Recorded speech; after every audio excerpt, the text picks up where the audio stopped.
You stupid fool. Did you really think you gonna hit me? Huh? Bow, bow, bam! Over. Yeah, yeah, yeah. Dante's Boxing Nation, what's going on, guys? So ever since Canelo Alvarez lost, old media, a lot of old media members, they are trying their best to go down with the Canelo Alvarez ship. I mean, the desperation to defend Canelo Alvarez has reached an all-time low. I mean, some of these reporters are so devastated that Canelo Alvarez lost, they don't even care anymore how biased, how partial they come off.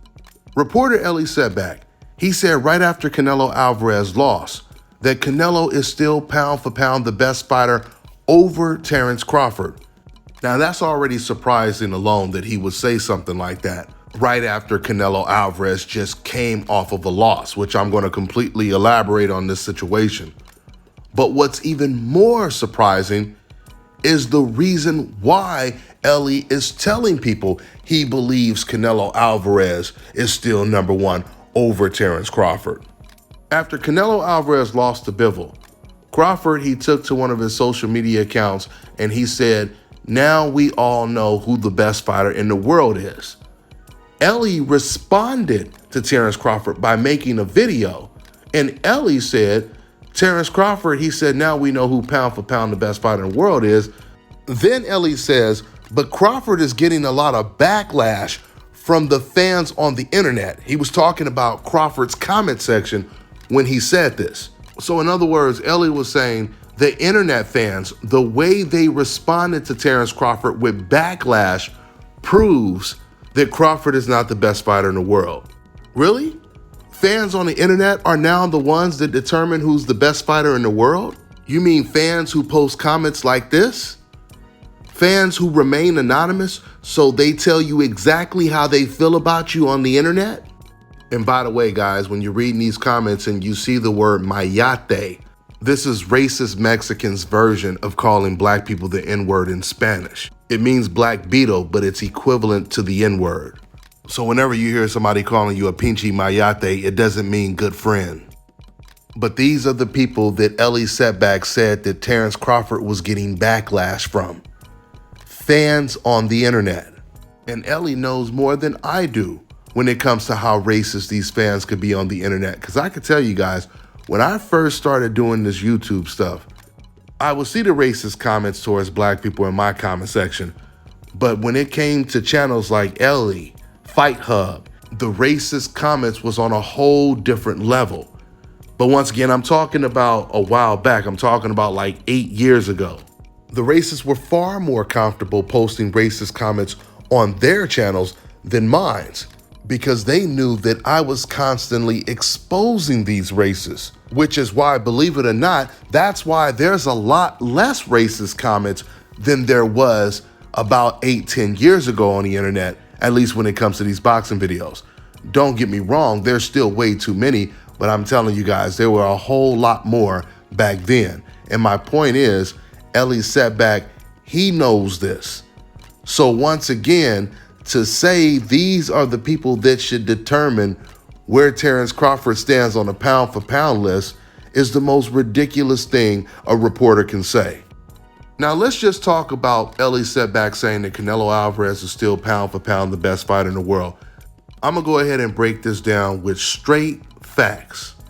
Do you guys know that there has never been a time in the history of the sport where someone who was considered pound for pound the best fighter in the world lost, and I'm talking about lost without controversy, was completely dominated, and he was still considered the best fighter in the world? Not just the best fighter in his division, but he was still considered the best fighter in the world after coming off of a loss.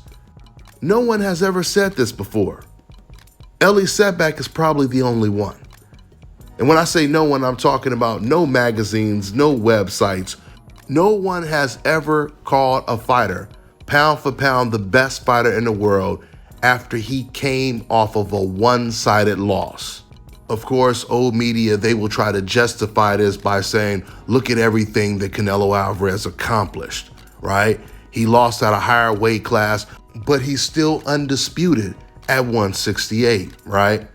Did you guys know, before Julio Cesar Chavez fought Sweet Pea Whitaker, Pernell Whitaker, leading up to that fight, did you guys know that Chavez was considered pound for pound the best fighter in the world? Just like Canelo Alvarez, Chavez was a multi-division champion, and he was moving up to a higher weight class to challenge Pernell Whitaker for his welterweight title. That fight was one of the biggest robberies of all time. And you could feel Camacho sagging as he hit him with it. Look at this. Instead, it's Whitaker on the inside, just dictating. He is rocking Julio Cesar Chavez, I think, with some of those punches. It ended in a majority draw. Just in case you guys don't know what a majority draw is, that means 2 judges had to fight a draw and 1 judge had Pernell Whitaker winning the fight, meaning not one single judge had Chavez winning the fight. This fight was considered such a robbery at the time. The same boxing magazines that had Chavez as pound for pound #1 before the fight, they removed him from #1. They replaced him with Pernell Whitaker as #1, and they dropped Chavez down to #7. Now just think about that for a second. That fight ended in a draw, and they still removed Chavez from the #1 spot. Meanwhile, Canelo Alvarez gets dominated in a lopsided fight, and old media reporters like Ellie Seckbach is still trying desperately to push the agenda that the loser is somehow the best fighter in the whole wide world over Terence Crawford. That is extremely disrespectful. You know, for a reporter like Ellie Seckbach, who's been doing this longer than anyone else, for him to use anonymous fans on the internet to validate Canelo or Terence Crawford's position is unbelievable.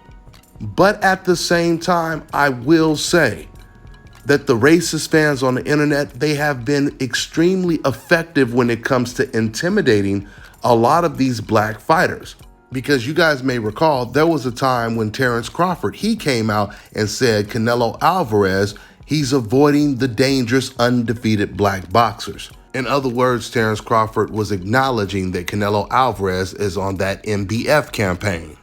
Man, he received so much backlash from the racists that a couple months later, Terence Crawford was singing a different tune.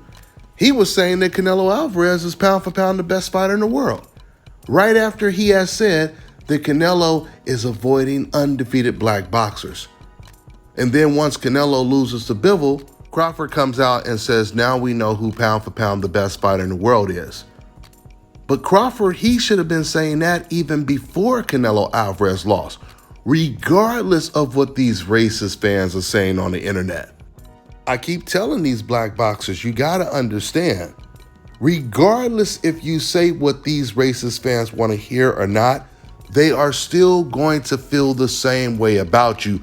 So you might as well let them call you all of those names while you're speaking the truth.